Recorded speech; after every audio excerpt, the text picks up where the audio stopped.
Welcome, everybody. I'm Alex Newman with the New American. We're here at Camp Constitution, and I'm with Michael King. He is the Director of Community Alliances for the Massachusetts Family Institute. It's one of the great pro-family policy organizations that we have in all the different states. Thank you so much for being with us. And last night you were talking about some of the incredible victories that are happening in Massachusetts, of all places. It's like one of the most liberal states in the country, and yet there are big victories for conservatism, for Christianity, for religious liberty. Talk a little bit about that.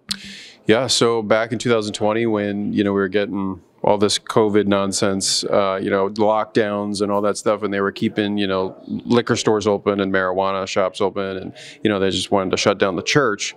So we sent out a letter saying, look, the church is essential, and we had 525 pastors from Massachusetts, if you can believe that, signed a very public letter saying that, again, the church is essential. We also had a pastor from Worcester sue the governor, who he left his doors open the entire time, and all criminal charges were dropped. And so between that letter and what he did, the church was reopened in phase 1 in May of 2020. And we continue to have this, really vibrant church coalition. I think it was mostly seen in that letter where over 500 pastors signed the letter, but we've also seen, recently in Worcester, we've been working with 16 parishes and 25 evangelical churches in the second largest city, not only in Massachusetts, but in all of New England, and saying that, the sex ed that you're teaching in the public schools there is explicit, it's pornographic, it's not age appropriate, it's not medically accurate, and it's not evidence-based, as they would say. And so working with these churches, many of the parishes would pass out these opt-out forms as people would leave Mass, so that parents would have the form to opt out their kids. And the evangelical churches would do much of the same thing. And so 2 years ago, 5 kids opted out of sex ed in Worcester. And then when we got involved last year, 3,800 students in the city of Worcester, which is historic and unprecedented, opted out of explicit sex ed. That's amazing. And there's something else happening here, too, that I've been documenting happening across the country. There's a massive exodus taking place from the government schools into Christian schools, homeschooling, these micro schools, pods and stuff like that. In fact, I think Massachusetts has one of the fastest increases in the country. Talk a little bit about that. Why? And you're working closely with the pastors all over the state. Why are families ditching the government schools? Yeah, so a lot of it is because of the sex ed, and just, you go to the school, you say, look, it's not age appropriate, it's not medically accurate. The fact that you're literally teaching sexual activity and calling it abstinence is not right. And so instead of the schools listening to the parents, they're just digging in and they're saying, look, they're even making it hard for parents to get information, making it hard for parents to opt out.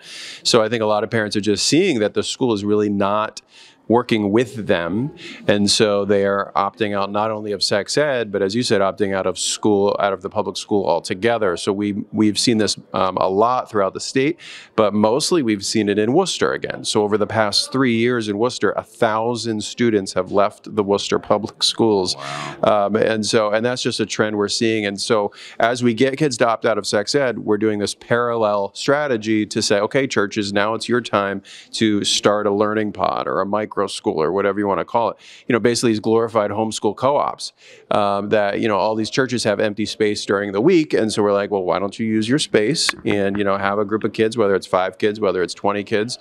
And so we're seeing probably 25 to 30 churches now that I'm working with personally that have either already started a learning pod or are starting one this fall. So give you an example, the largest Hispanic church in the Boston area is starting a school this year, this fall, and then the largest Hispanic church in Worcester is starting a school this year as well.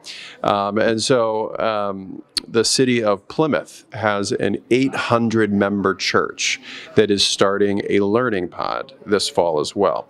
And those are just 3 really great examples of how the church is really stepping into this space, because we always talk about the harvest fields and, evangelizing and things like this. And I'm going out and I'm telling the pastors, what better harvest field than all of these students that are coming out of the public school? And what better way to reach a child's heart than through education? Absolutely. And so what advice do you have for Americans out there, especially Americans in really blue states, really liberal states where, action through the legislature seems hopeless? You guys are still getting all these victories, and Massachusetts is one of the bluest states. Yeah. What advice do you have for folks out there who want to try to see things like that in their own states? Yeah, so what I tell people, a lot of the stereotype of Massachusetts is that it's, left of left, right? And I would actually say that that is true of our leadership, but I would say it's absolutely not true of the people. If you look at how many churches there are in Massachusetts, you ask the Secretary of State's office, they'll tell you there's 8,000 churches. And you were talking the other night, just in Worcester, there's 70 Hispanic churches on Main Street. And in the city of Lawrence, there's over 100 Hispanic churches just in that one city. So Massachusetts is very churched. And, we've been invited to speak at 200 churches in the past 5 or 6 years. And many of those 200 churches, we've spoken at some of those churches 5 different times in the past 5 or 6 years. So we've really garnered this trust, garnered this relationship with the church. And now we're starting to see these victories, not only in education. We were talking the other night about the victory coming up in Worcester regarding these pregnancy care centers and how, the city council is so overstepping its bounds regarding the Constitution and violating First Amendment rights of these pregnancy care centers.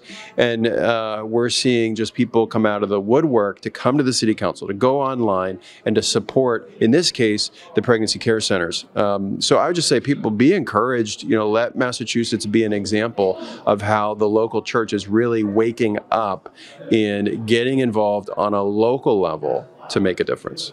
That's phenomenal. And where do people find the Massachusetts Family Institute? Are y'all on social media? What's the website?